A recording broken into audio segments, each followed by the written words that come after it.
Migration has been a hot topic in Europe for years, but what happens when a country decides to pay migrants to leave? This bold move by Sweden is shaking up the immigration debate, offering $34,000 to immigrants willing to return home. Could this be a game changer for both Europe and Africa? And more importantly, what lessons can African nations learn from this?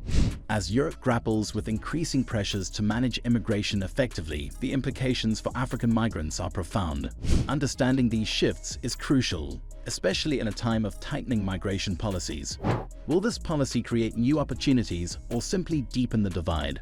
Could it also inspire other nations to reconsider their own immigration strategies? Before we dive into this important discussion, make sure to subscribe to the African Web and hit the bell icon so you don't miss any updates. Immigration has become a hot-button issue in almost every European country.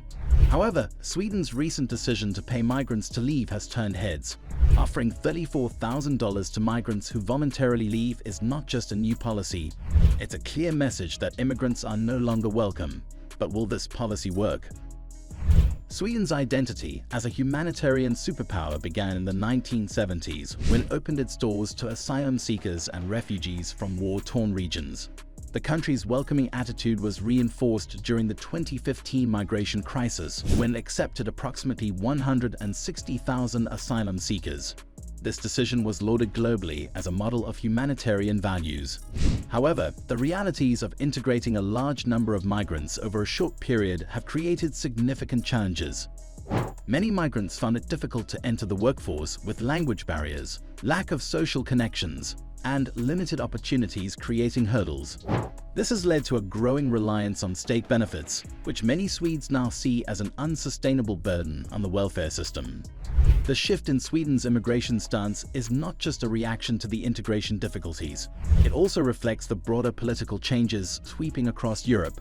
Populist and right-wing parties have gained traction, fueled by narratives of protecting national identity and ensuring that resources are primarily available to citizens.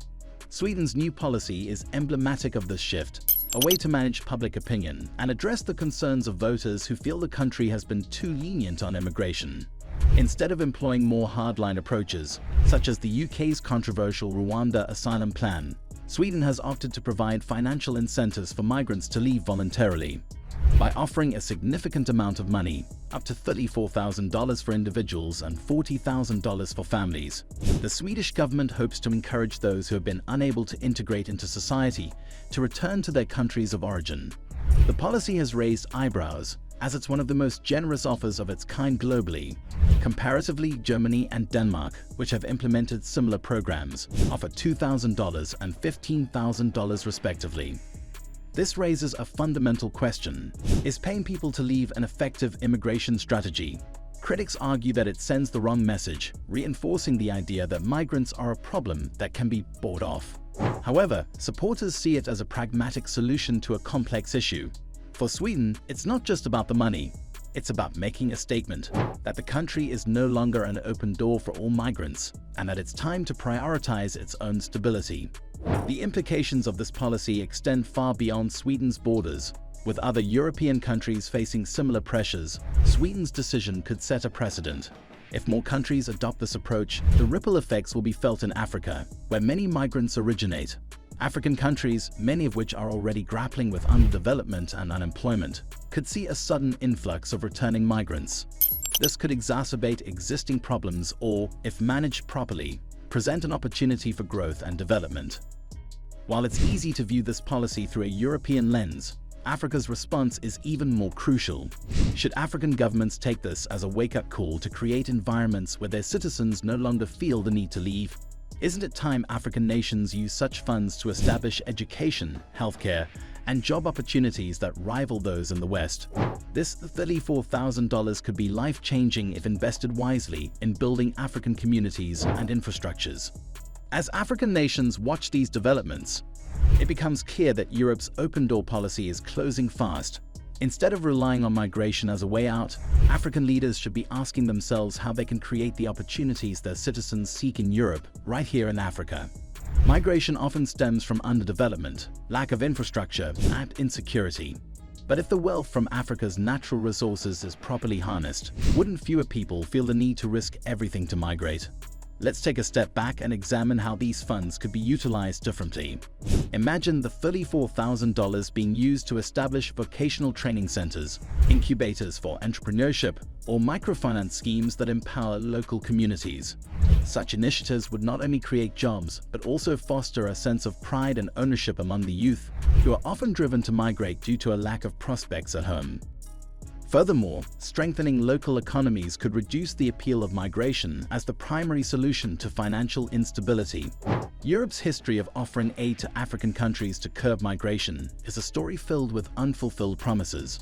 Often, these funds are either misallocated or fail to reach those who need them the most. The root causes of migration, poverty, lack of development, and poor governance, persist. What Sweden has done differently is bypass the middleman, giving the money directly to migrants. This approach sends a powerful message. It's time for African countries to take control of their own destinies. But could this direct approach be problematic as well? Critics argue that offering such a large sum of money could create false expectations and encourage people to migrate with the sole intention of receiving these funds to return. While this is a legitimate concern, it doesn't negate the potential for positive change if managed correctly. African governments could use the returning funds to support reintegration programs, providing returning migrants with a path to reintegrate economically and socially. The cultural and social impact of such policies also warrants attention. The departure of African migrants from Europe could reshape diaspora communities that have long contributed to Europe's cultural landscape. But could this also be an opportunity for African nations to attract their diaspora back and build stronger, more connected economies at home?